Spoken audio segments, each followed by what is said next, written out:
Fear is a huge issue, and it's responsible for a lot of unwanted behaviour. We don't realise often that it is fear that's causing the behaviour. Sometimes it can be genetic. Sometimes it can be that the dog simply, as a puppy, hasn't been habituated or socialised.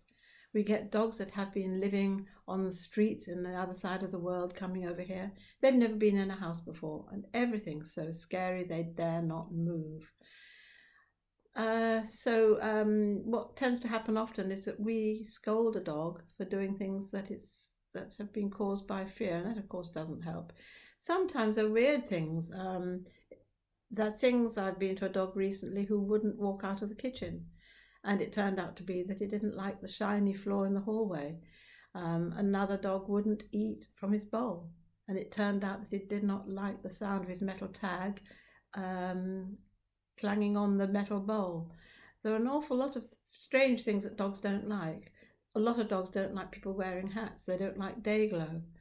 Maybe a lot of the things are associations with something which unpleasant that happened in the past.